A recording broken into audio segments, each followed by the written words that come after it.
Hey everyone, my name's Calvin, and in this video tutorial I'm going to show you how I paint this sort of mountain scene with pine trees. And if you just want to see the fast-forwarded version of this, there'll be a link to that video in the description, but this is going to be kind of a long tutorial, a fully narrated one where I just sort of go through my workflow and my process here. So the first thing I'm going to do is open up a blank watercolor texture artboard here. And if you're new to these videos, I'm using this watercolor for Procreate kit that comes with brushes and textures, and there's a link to that in the description of this video. So I've got a blank texture document open here, and I'm going to go to the layers panel and choose a top layer underneath the watercolor texture, but still a top layer. And I'm going to be using the bonus brushes, and these come with the watercolor for Procreate, but they won't be in the main folder. After you download that kit, there's a folder in that zip file that says extras and updates. Just go inside that folder, and that's where you'll find the aquarelle bonus set. So I'll scroll down to the bottom of those, and I'm going to grab the Auto Black 2B pencil. And it's called Auto Black because it doesn't matter what color you select up here, it's always going to be basically black. And I'm going to sketch out my scene here. And what I do when I plan a scene is I try to imagine every scene in 3 layers. So I'll just make a boundary here, a box, and then I'm going to make basically the mountain layer and the sky is going to be one scene, the very far background, and then here I'm going to do a line of pine trees, and then I have the middle ground here. It's this kind of almond shaped area, and then up here is where I'm going to have the foreground. So let's do a quick kind of a rough outline of what these mountains might look like. And I'm kind of wrapping them around this almond shape.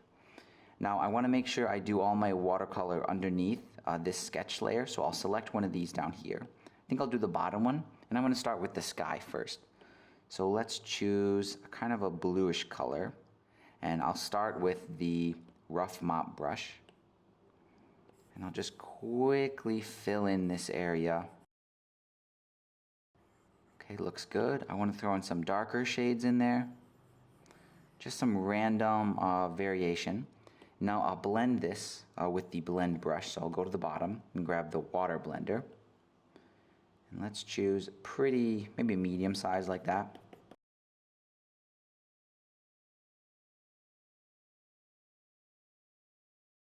Okay, that looks pretty good. There's a lot going on, a lot of light and dark, a lot of these sort of shadowy areas and these white areas. I like the way that looks, so I'll move on to the mountains next. So I'll make a new layer on top of the sky layer, and I'll choose a little bit of a darker blue color here, because far away things tend to have a kind of a bluish hue, or at least they tend to have a similar hue as the sky. So we'll use the abstract round brush for this, the rough one. And I'm trying not to make the brush the same thickness. I'm going really thin, then I'll press harder and get a kind of a more blotchy style, and then a bit thinner again.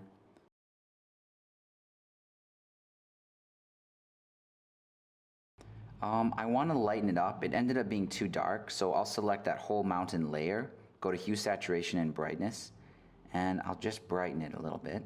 And using the same dark color, I'll go over it again, but I want to add some kind of like mountain crevices. So I'll start really thin, and then I'll get heavier and heavier on my pressure as I work my way down, and then thin again. And this just creates a kind of, it looks like ridge lines and shadows cast by different peaks. It's not super technical. You can get kind of random with it, and it still looks fine. So that's pretty good. I'm going to blend it now with the water blender. Now I don't want to get rid of all those hard edges. I want to leave some of them. Now I'm going to pull the bottom of these mountains down, and I'm going to create a kind of a misty effect. So I'll pull them down like this, and then I'll pull them back up. Like when I'm doing this, I'm trying to imagine like mist. This is a valley, and mist is kind of rising from the valley.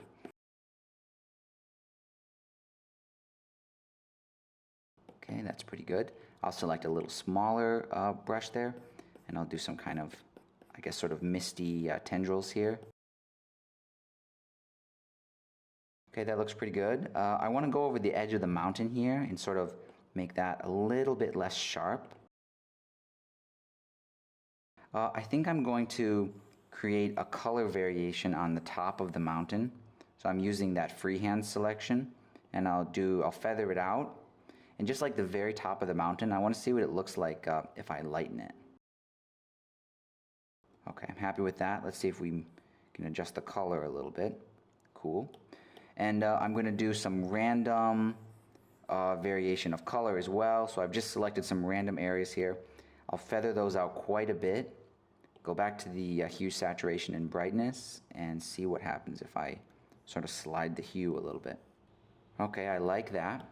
Now I think I'm ready to move on to the first line of trees. This is sort of the beginning of the middle ground. So we'll make a new layer on top.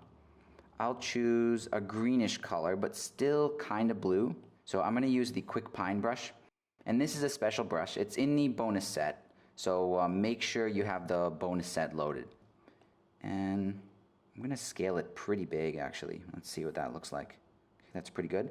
Double check that I'm on a different layer. And I'm just going to do a line of small trees. So I'm just swiping this kind of at a medium speed. I don't know if you heard that, but a jet flew right over my house. It was shaking my windows. Okay, so I'll just do these sort of medium speed strokes.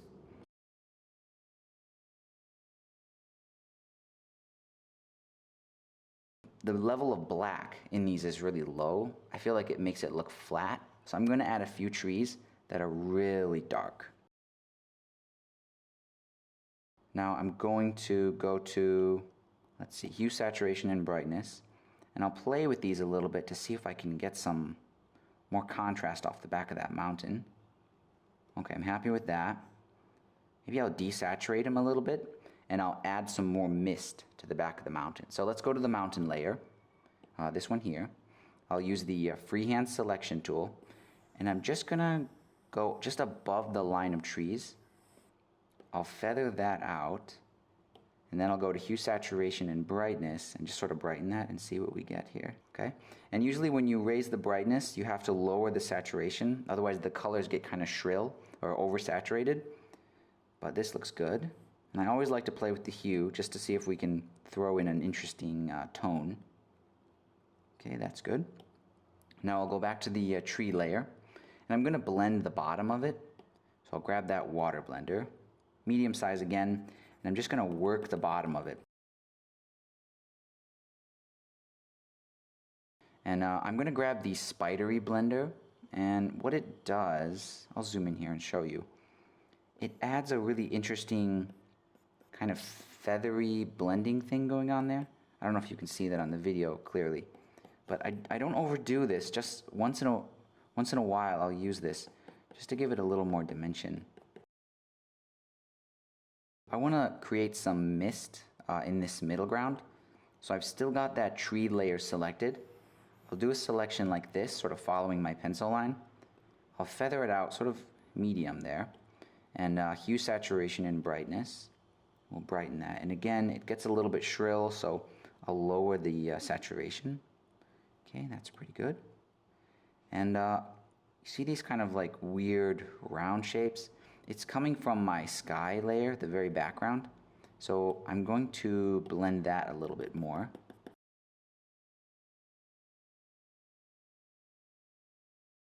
I'm going to create the final layer of trees, the foreground layer here. So I'll click on the this tree layer, make a new layer above it, grab a pretty dark green color, and I'll go back to that quick pine brush, and at a much larger size, and I'll start on the edge here, and just make some quick pine trees in the foreground area.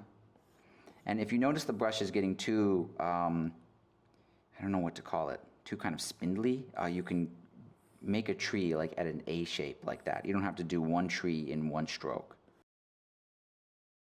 And right away I can tell these are too dark. Like based on, you know, the overall color grading of this scene here, these don't really fit. So I'm going to go to hue, saturation, and brightness and lighten that.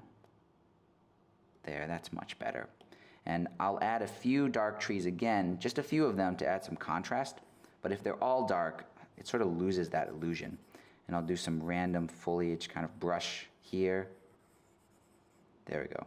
So even though this is only 3 layers: background, middle ground, foreground.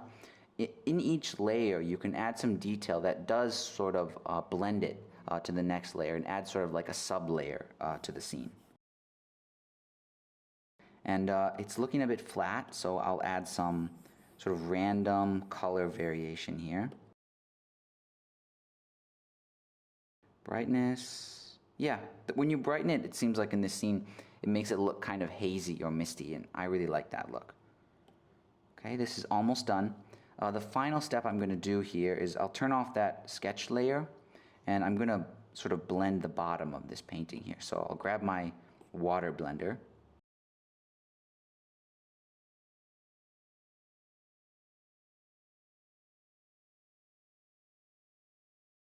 Okay, now I'll sort of square off the bottom with the eraser here.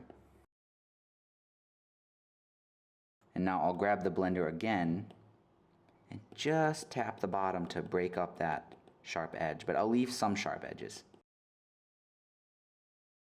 And as a final layer here, I'm going to do one more sort of layer of mist. So I'll select that, feather it out, and let's lighten it just a little bit there and lower the saturation. Now, just as a sort of a finishing touch, the sky ended up being kind of dark, so it's sort of like a night scene. So I'll go and click my sky layer and just make that a little bit darker towards the top. So I'll just do kind of an arc like this. And I'll go to the hue, saturation, and brightness, and we'll darken that quite a bit. I'll grab my blending brush again, the water blender, and we'll just break up that line just a little bit. Okay, so while the background layer is selected, I'll just grab the eraser, set it pretty small, and I'll just dot in some stars.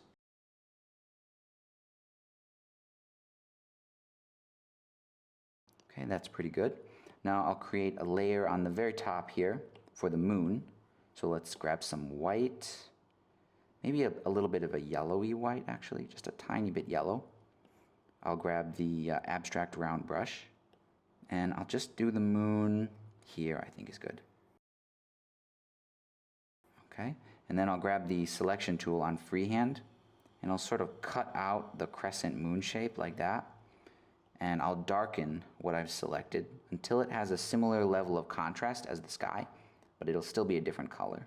And I think that's pretty much it. I'm really happy with this scene. I might add some sort of grunge in the front here, make a new layer, choose something dark blue.